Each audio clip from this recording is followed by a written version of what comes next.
최신 재테크 트렌드를 다루는 하우머니 시간입니다. 시장 불안감이 계속될 땐 개별 종목 리스크를 피할 수 있는 분산 투자가 무엇보다 중요하겠죠. 네, 최신 ETF 동향과 하반기 유망 세트까지 알아보는 코너입니다. 오늘은 KB자산운용의 이수진 팀장님과 함께합니다. 어서 오세요, 팀장님. 어서 오세요. 네, 자 이제 벌써 올해도 이제 거의 뭐 반이 다 지나가고 있습니다. 워낙에 이제 특정 기술주들, 소위 말해서 이제 가는 놈만 가는 거예요. 네. 예, 그러다 보니까 조금 이렇게 지수 오르는 거에 대해서 착시 현상이라는 지적도 없잖아 네. 있는데 지금 우리 팀장님 또 나름대로 또 시황관이 아주 이렇게 탁월하시던데 지금 시장 어떻게 보세요? 네, 사실 이제 연초에 말씀하셨던 것처럼 2차 전지라든지 IT주 랠리로 1월 효과를 확인하면서 올해 시작을 했었는데 네. 3월에는 이제 미국 지역은행 위기가 불거지면서 잠깐 위기를 맞는 듯 했지만 결과적으로는 시장은 수급과 또 각국 정부의 어떤 산업 지원 정책 이런 힘에 의해서 밀어 올라간 그런 흐름이 아니었나 싶습니다. 네. 일단 지금 글로벌 증시 자산별로 수익률 현황을 한번 표로 살펴보시면 일단은 코스닥이나 나스닥 그리고 대만이나 또 일본 증시처럼 IT나 반도체 비중이 높은 이제 국가의 증시가 가장 높은 상승세를 보였다는 것을 확인을 하실 수가 있습니다. 그리고 또 이제 가장 눈에 띄는 것 중에 하나가 이제 필라델피아 반도체 지수 이제 가장 높은 수익률을 기록한 것을 확인을 하실 수가 있으실 텐데요. 그 필라델피아 반도체 지수는 이제 말 그대로 필라델피아 증권거래소에서 만든 이제 미국 증시에 상장된 반도체 관련 시가총액 상위 30개 기업을 이제 지수로 만든 반도체 업황을 확인할 수 있는 그런 벤치마크 지수인데 이게 이제 올해 연초 이후에 가장 높은 성과를 기록을 하면서 아무래도 좀 가장 눈에 띄는 상승률을 기록을 했습니다. 반면에 이제 경기에 대한 불안감이 지속되다 보니까 유가라든지 금이라든지 달러라든지 좀 안전자산이라고 할 수 있는 거는 강세를 보였고 경기에 민감한 원자재는 좀 상승률이 둔화되는 그런 흐름을 보였습니다. 사실 최근에 이제 코로나 이후에 최고치를 기록했던 미국의 주식시장과 채권시장의 어떤 변동성이 하향 안정화되고 있는 추세를 보이고는 있지만 뭐 말씀하셨던 것처럼 긴축 사이클 종료의 어떤 불확실성이라든지 그리고 주식시장 전반의 어떤 상승세가 특정 뭐 섹터나 종목에 치우치고 있다라는 그런 지적을 네. 많이 나오고 있는 상황인데 관련해서는 섹터별로 등락률을 한번 보시면 그런 부분들이 좀 여실히 확인된다라고 보실 수가 있겠습니다. IT나 경기 소비재 이런 섹터들이 좀 가장 높은 두드러진 상승세를 보였던 반면에 지금 산업재 섹터 이제 보여지실 텐데 철강이나 뭐 건설이나 항공우주, 방산 뭐 이런 군수 제품 제조업 관련 기업들이 이 산업재 섹터에 들어가 있는데 아무래도 이제 최근에 뭐 우크라이나 전시 상황이라든지 각국의 어떤 정책 지원이라든지 이런 부분들 때문에 산업재까지 좀 강세를 보였던 반면에 나머지 섹터에 대해서는 사실상 시장에서 큰 관심을 받지 못한 것으로 확인이 되고 있습니다. 네. 뭐 최근에 이제 반도체주가 잘 나간다는 알고 있었지만 사실 이제 상승률 이라는 게 굉장히 놀라운데 ETF 시장에도 좀 영향이 있었을 것 같은데 ETF 시장 성적표도 좀 짚어주시죠. 네, 말씀하신 것처럼 연초 이후에 수익률 상위 ETF, 2차 전지랑 반도체 관련 ETF가 휩쓸었습니다. 네. 상위를. 이제 제가 가장 높은 수익률을 보였던 ETF와 가장 수익률이 낮았던 ETF를 표로 5개씩 준비를 해왔는데요. 일단 상위 ETF를 보시면 말씀드렸던 것처럼 2차 전지와 또 반도체, 그리고 코스닥, 나스닥, 그리고 2차 전지와 관련된 재활용 테마 ETF까지 수익률 상위 나란히 기록을 하면서 거의 연초 이후에 100%에 육박하는 수익률 기록한 것으로 확인을 하실 수가 있고요. 반면에 이제 시장이 올랐었던 만큼 시장의 어떤 반대 포지션에 있었던 코스닥과 또 나스닥의 인버스 관련 상품의 성과가 좀 가장 저조했던 것으로 현재 확인이 되고 있습니다. 지금 눈에 띄는 것은 이제 팔라듐이라는 ETF가 좀 눈에 보이실 텐데 팔라듐은 잘 아시는 것처럼 이제 귀금속이기는 하지만 그 자동차의 어떤 매연 저감 장치의 촉매제로 활용되는 산업 금속이기도 하기 때문에 굉장히 시황에 좀 민감하게 움직이는 그런 경향이 있습니다. 그래서 저 말고도 다른 이제 ETF 관련해서 방송 보시면 항상 수익률 상위나 하위 종목에 이름을 올린 걸 확인하셨을 텐데 이 팔라듐과 관련해서는 뭐 인버스 상품들도 시장에 있기 때문에 관심 있게 지켜보시면 좋으실 것 같습니다. 예. 자, 저기서 지금 소개해 주신 수익률 보다 보니까 아니, 레버리지 사신 분들은 거의 100%네요. 수익률이? 네, 맞습니다. 2차 전지랑 반도체 레버리지 상품 사신 분들은 거의 100%입니다. 왼쪽에 97%, 95%. 네. 근데 네. 오른쪽에 또 인버스가 많아요. 네, 맞습니다. 코스닥도 그렇고 네. 코덱스 200 선물도 그렇고 저거는 거래소에 대한 인버스고 네. 미국 나스닥에 대해서도 인버스가 있고 네. 저걸 그럼 개인들이 저 인버스 쪽으로도 많이 베팅을 하셨다는 얘기네요. 그렇습니까? 네. 가장 순매수 상위 종목에 있다가 이제 제가 또 말씀드릴 부분에 나와 있기는 한데요. 네. 일단은 지수가 많이 올랐다 보니까 인버스 상품은 당연히 이제 성과는 좋지 않았지만 개인 투자자분들 중에서는 어떤 시장의 상승 포지션을 구축을 하셨으니까 반대 포지션도 같이 구축을 하시는 일종의 해치 분들이 차원에서? 네, 많으셔서 순매수도 네. 당연히 많이 있었고요. 또 뭐 레버리지 같은 경우에는 특히나 이제 최근에는 차익 실현을 하시려고 하는 그런 적극적인 이제 정책 전략도 많이 구사를 하시면서 뭐 레버리지와 관련해서는 반대로 순매도 규모가 굉장히 높게 나타난 것으로 확인되고 있습니다. 아 그래요. 네. 네. 자, 그러면 지금 결국에 지금 반도체 주도주 장세라는 게 좀 확인이 됐는데 이게 어느 정도까지 지속될 수 있는지 여부가 좀 중요할 것 같은데 어떤 전략이 좋을까요? ETF 투자 전략.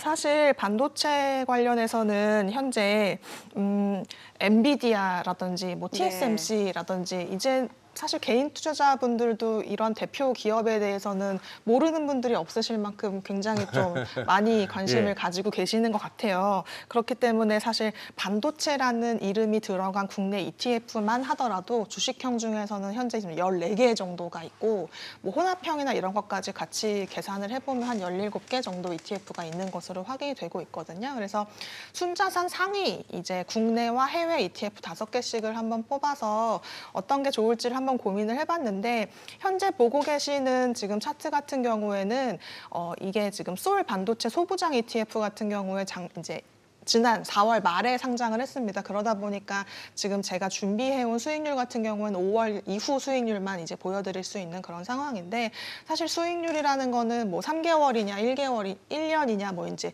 기준일에 따라서 상품별로 좀 차별성을 보이고 있는 상황이기 때문에 단순히 현재 시점에서 수익률이 좋다 나쁘다로 상품을 선택하시는 그럴 필요는 없어 보이는 그런 상황이고요. 네. 사실 반도체 시장의 어떤 상승 수혜를 내가 보고 싶다라고 하시는 투자자분들께서 염두에 두실 만한 내용은 사실 반도체 시장은 지금 70%가 비메모리 반도체로 구성이 되어 있습니다.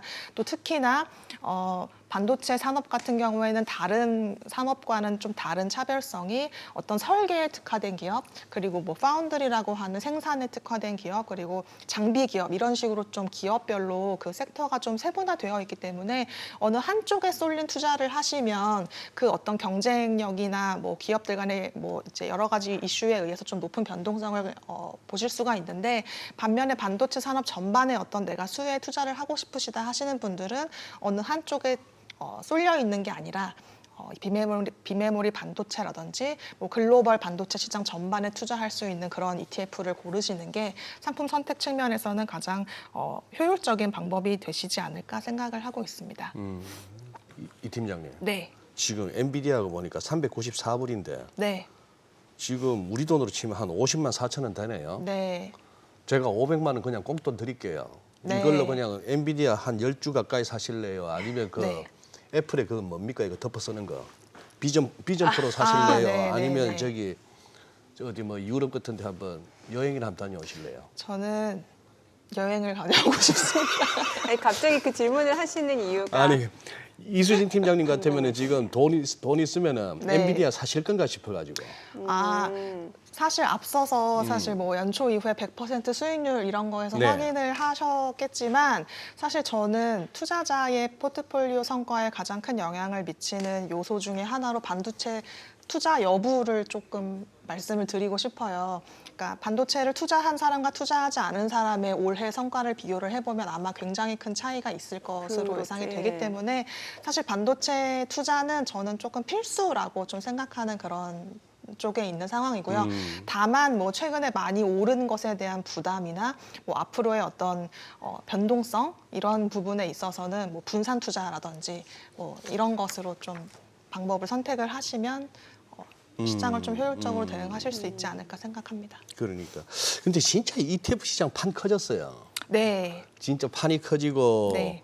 그리고 우리 실제 개인 투자자분들도 뭐 이렇게 종목 발굴, 종목 선정의 어떤 그 고민에 시달리시는 것보다 네. 어디가 좋다더라, 어디가 유망하다 싶으면 이제 ETF로 이제 가시기도 네. 하고 하는데, 네. 자 지금 이 하반기도 이 ETF 쪽에 인기 여전할 것 같으신지? 네. 일단 이제 현재 우리나라 ETF 순자산 규모가 96조 원까지 이제 상승을 네. 했습니다. 연초에 기억하고 계실지 모르겠지만 78조 원으로 올해 이제 시작을 했었는데 이제 17조 원, 18조 원 넘게 상승을 한 거죠.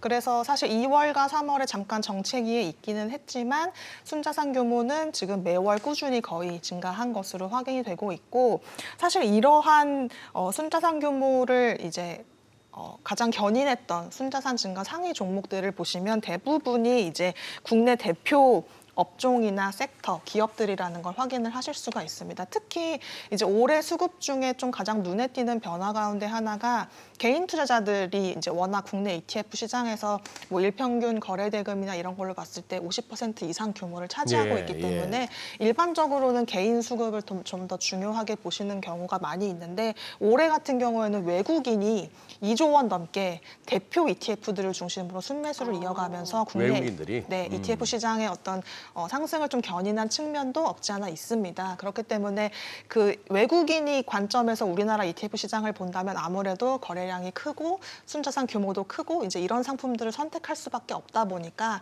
큰 상품들 위주로 좀 ETF 시장의 순자산 규모가 증가했던 것을 확인을 하실 수가 있는데요.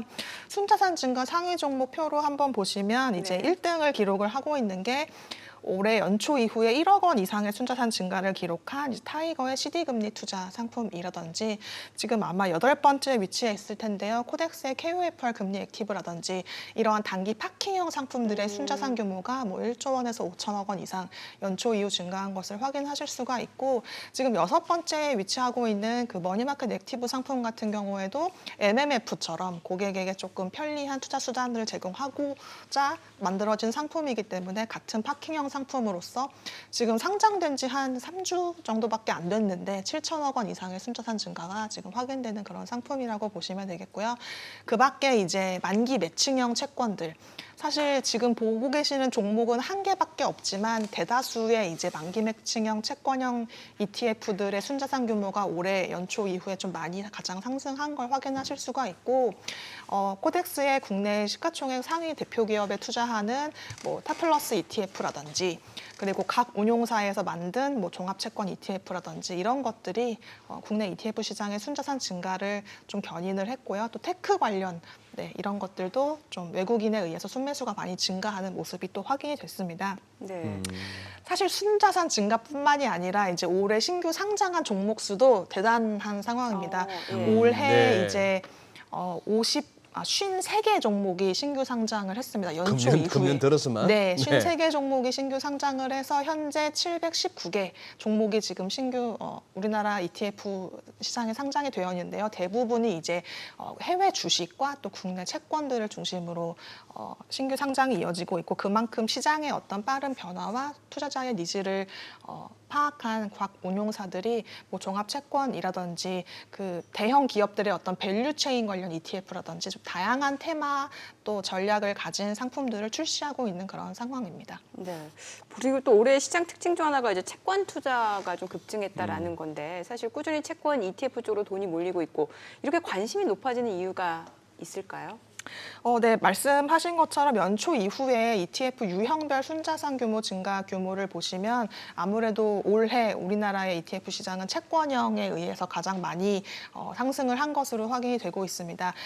증가율만 보면은 지금 섹터나 대형주 전략 스타일 또 증가율 자체는 높지만 규모 면에서는 사실 채권과 해외 지수를 따라가기가 힘든 그런 상황을 지금 보여주고 있는 상황인데요.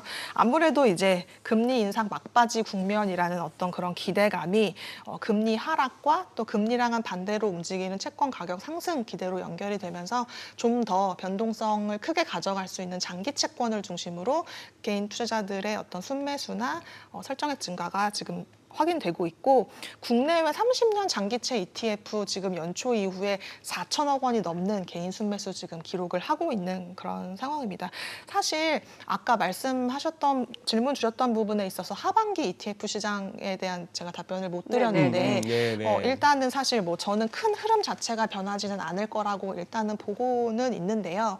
아무래도 뭐 사실 하반기까지는 연준과 시장의 어떤 금리 인상 종료 사이클과 관련한 줄다리기가 좀 계속될 것으로 보여지고 있고 또 계속 언급하고 있는 것처럼 시장의 어떤 특정 섹터나 종목들로 지금 쏠려져 있는 그런 상황이기 때문에 시장의 에너지 전반은 조금 약화될 가능성이 높다라고 보고 있습니다. 그렇기 때문에 하반기 시장을 대응을 하시는 데 있어서 안정적인 뭐 장기채라든지 배당 주식 처럼 좀 안정적인 인컴 확보 수단을 어느 정도 가져가시고 그리고 이제 여러 가지 시장 불확실성 확대라든지 제가 에너지가 약해질 거라고 말씀을 드렸는데 그렇기 때문에 네. 더더욱 해외 주식과 관련해서는 좀 분산 투자 쪽으로 접근을 하시는 게 좋아 보여서 사실 장기 채권은 하반기까지 굉장히 저희가 긍정적으로 보고 있는 섹터 가운데 하나입니다. 요새 회사채 중에 막 6%, 7%짜리 막 나오는데 네. 지금 채권 ETF라는 것에 이런 것도 들어가나요? 아니면 주로 국채 중심인가요? 들어가기는 합니다. 하지만 들어가요? 비중 자체는 국채나 이런 것들이 더 높습니다. 아, 그래요? 네. 네네. 네, 알겠습니다. 오늘 또 ETF와 관련해서 이야기 좀 들어봤습니다. 내용 잘 들었습니다. 고맙습니다. 고맙습니다. 감사합니다.